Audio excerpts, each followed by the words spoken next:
Hey, folks, I'm here today with the author, veteran leader, experienced pastor and coach and leader and consultant, Brian Harris, the author of Stirrers and Saints. I love this book, Brian. So, my first question today is: are you a stirrer or are you a saint? Well, thanks for asking that John. I'd like to think I'm both. I try to encourage people to be both. I think leadership is Mm, about stirring because you don't make a difference unless you're willing to do a little bit of a stirring of the pot and getting people to ask questions they might not otherwise do. But I think I wrote the book because I was really concerned that sometimes people very naturally go towards stirring, but don't think about their spiritual formation.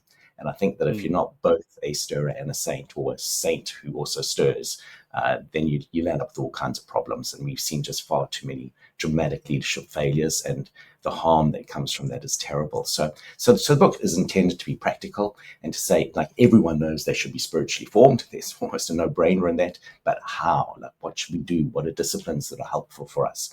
And so the book tries to dig into some of those, but with a real framework of, but you are a leader, and this is how you can lead well. Yeah. Yeah, I did like. I really did enjoy the book actually, and parts of it. You and I have both been around for decades in church leadership, so parts of it I went through and went, "Yep, got that, good." But there were different parts of the book that I bumped into. I did like the idea actually of leaders as stirrers, of stimulating action and vision and mobilizing people. That really grabbed me, and that emphasis on character integrity. You're so right. There's too many bad stories we hear Or horrible of stories. yeah, that's true. Destructive sort of practices, but there are a couple of areas of the book that really, I just kind of mulled on, to be honest with you, and hung around with for a while. One was in the area of servant leadership, and I really resonated with the convictions you shared about servant leadership, which is something that's thrown around now for decades of church leaders and even in the corporate area, people being servant leaders. What does servant leadership mean to you? How would you define it Yep. in your own practice and what you've seen? Yeah, so I think it's a very misunderstood concept, and I think we should say it's servant leadership, and both of those words matter. But the thing Mm, is, all Christian people are called to be servants. So I think that, like, if you're a follower of Jesus, you are called to serve. So you're a servant. But it's servant leadership, and mm, leaders are servant leaders if they serve through their leadership. Now, I think that that's where people get confused, because I think people sometimes say, if you're a servant leader, that means you forever washing the dishes. That means you always vacuum the carpet. That means that you always, like, do all the dirty mm. work, like clean the toilets and everything else. And yeah, there's something badly wrong if you're not willing to even consider doing that, or if your attitude is, "Oh, I'm much too great and mighty to do that." Then that is a problem. But what I try to push back and really stress in the book is that leadership is actually a taxing task, and we Mm. serve through our leadership. And the way we actually help groups to become better is through our leadership. And it means that we have to often think long and hard.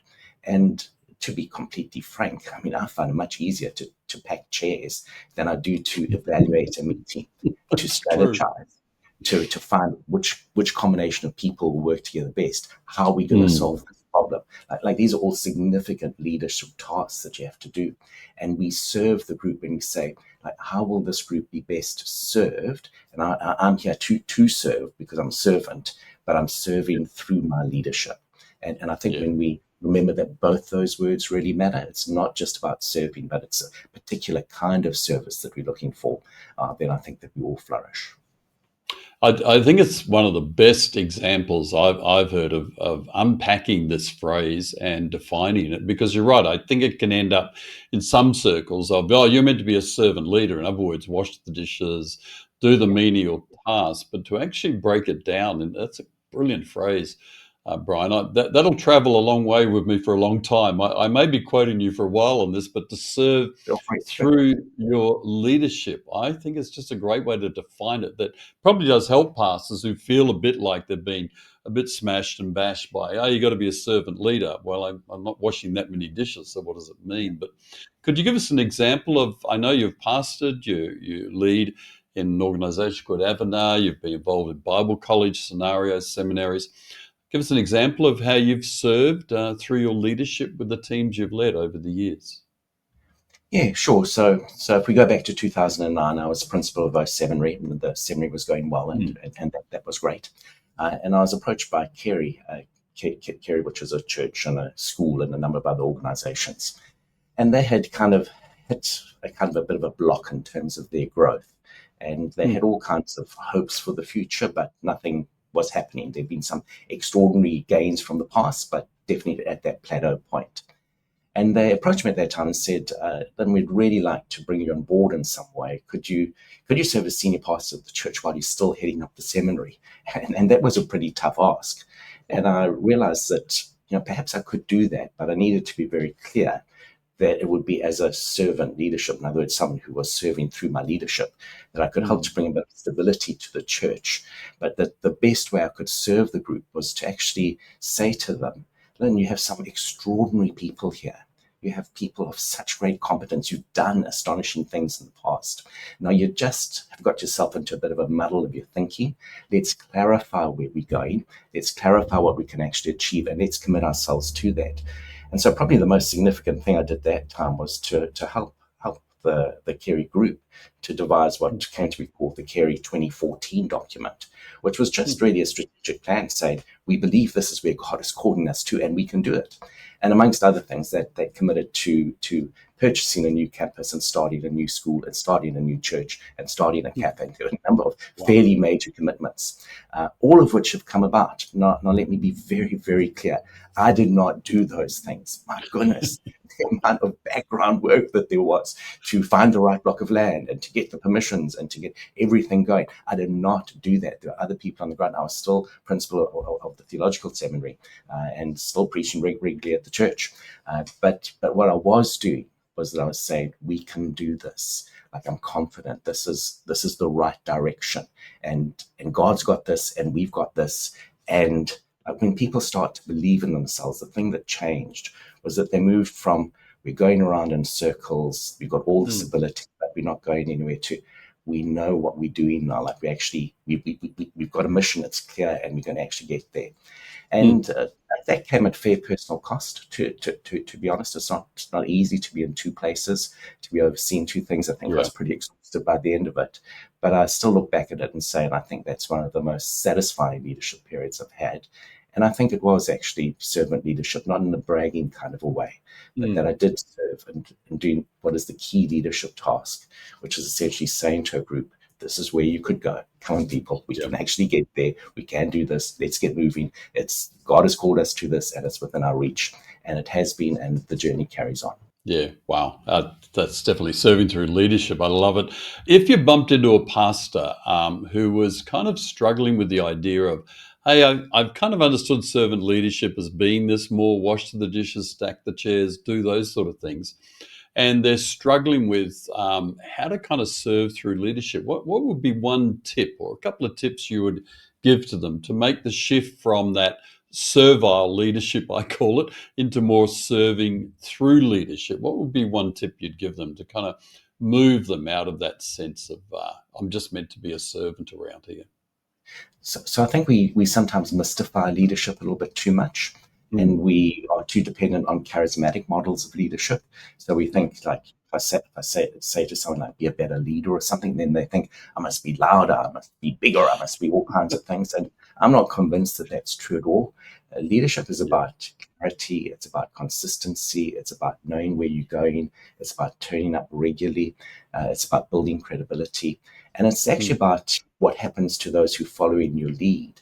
So when a pastor says to me, now, I've always thought of it more in a servile way, like I wash the dishes and so on. Great, I mm, appreciate your attitude, but leadership is about saying, how do I best serve this group? And if I mm, best serve them through washing the dishes, and sometimes that may be the best way, well, fair enough. But usually it isn't. I mean, seriously, yeah. usually it isn't. So look at yourself and saying, what's going to happen in this group that won't happen unless I start to motivate for it, unless I Wow. build the confidence that people can do this. I need to push for this. I need to cast the vision. So accept that as a leader, you are called to be a difference maker. I mean, that's what leadership is about. Like, a group was going in no direction whatsoever. A leader comes along, and somehow through that leadership, direction is found. Now, let me be clear about that. I don't think that we should speak about leadership in the singular. I'd like to speak about Mm. Yeah. leaderships. And for any group to really go anywhere, it's dependent upon actually really valuing that there are leaders in the group and empowering Yeah. people who lead from the second chair or the third chair, or whatever chair it happens to be, but to actually set them free as well, and to be able to say, listen, there's something big that's driving us, and it can help us to move beyond our petty concerns and our smallness, and give us focus and give us direction. So dig into what it is that you really feel that God is calling you to. And I think that that's really what I want to say to pastors. Yeah. Dig Yeah. into what do you think God is really calling you to. You're going to be a chapter, not the book in this place. So as a leader, always have the humility to recognize that you're not there forever. So what do you want your chapter to be? What you believe Yeah. that should be? And then actually go for that really well. Go with the confidence. That's not being braggadly. That's not making it all about you, but it's saying that's my contribution. Like, that's why I'm a servant. I'm contributing this to the group. Help me to do it well.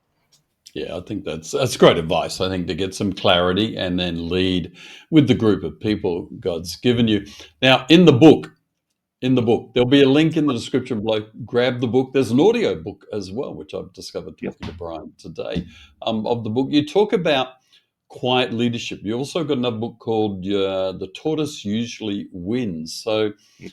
unpack this for us. Quiet leadership. Like you say, we often associate leadership with larger than life characters, with that Yep. charismatic extrovert, communication all happening, maybe even yelling loudly. I've done a bit of the odd yelling loudly at preaching at Very good. times. Um, Right. quiet leadership. Unpack that for us. What does it mean? And what sort of strengths do you think quieter leaders bring to the table? I think my deep heartache is that many people rule themselves out of leadership. And I believe that there's a Mm. leader inside of most people, maybe not quite everyone, but inside of most people, there is a leader. If we just think leadership is about making a difference and tapping into the difference that I can actually make. And because we are so besotted with charismatic styles of leadership, we tend to rule ourselves out. The Tortoise Usually Wins, which was my first book. I wrote that just with the deep conviction or the awareness that I'd met so many remarkable people who were leading well and making a real difference, but charismatic they were not. There were people who turned up day after day, who were clear in their minds in terms of what needed to be done, who motivated other people gently and behind the scenes. So not so much rah rah from the front, but through really good relationships, through noticing people, through seeing people, through spotting the skills in people. But most of all, just because they had a clear sense of, I'd love to make this contribution. That Mm. they were leaders, they were quiet leaders. And I just believe that there's so many people who can make an extraordinary difference if they recognize that leadership is not something magical. It can be broken down. There are things that you need to do. And I think that quiet leadership is saying, let's move away from all the rah rah about leadership. And let's say, well, what is it that leaders actually do? And can other people do that as well? Can I perhaps do that? Mm. And part of that is clarity of vision. Part of that is consistency. Part of that is motivating people, and you can motivate people through inspiring talks from up front. But you know what? Just quietly getting alongside people and showing that Yeah, you've seen them, so that you true. know them, that actually makes a far deeper impact over time. And so that's within the reach of quiet leaders. And I think that there are various like qualities that you can look for in people. Qualities like tenacity, like being other centered. Those are qualities that if you see them, you see the resilience of people, you Mm. realize you have the ability to be successful. And I've certainly seen some people who've been wonderfully charismatic, but they've lacked resilience. And Mm. like you thought you can be anything. You've got it all together, and Mm. nothing happens. Why? Because they discourage far too easily, or they're too thin-skinned, or whatever it happens to be. And likewise, you can see some people you don't notice them initially, and then you see, you're very consistent, you're stable, you've got energy, Mm. you put your energy in a certain direction. You're the one who's going to make the greater difference here. And so I think we Mm. should be looking for quiet leaders. You can absolutely depend upon them. Sometimes they lead from the first chair. Very often they might lead from the second or the third chair, but they're still, when you start to think of leaderships and leadership as a plural concept, there are a whole raft of people who are ready to make an enormous difference. If we can affirm them, help them to gain the confidence that they can make a difference, and then to set them free. Yeah, it's so true. Seen so many great quiet leaders over the years working on teams and made a significant difference. And as a quiet leader today, if you're watching this and checking this out, you think as a quiet leader, where have I got a place? You definitely have a place, definitely in the body. Brian, last question. I'm going to put you on the spot here. Now, in your book, you listed a bundle of key virtues for quiet leadership.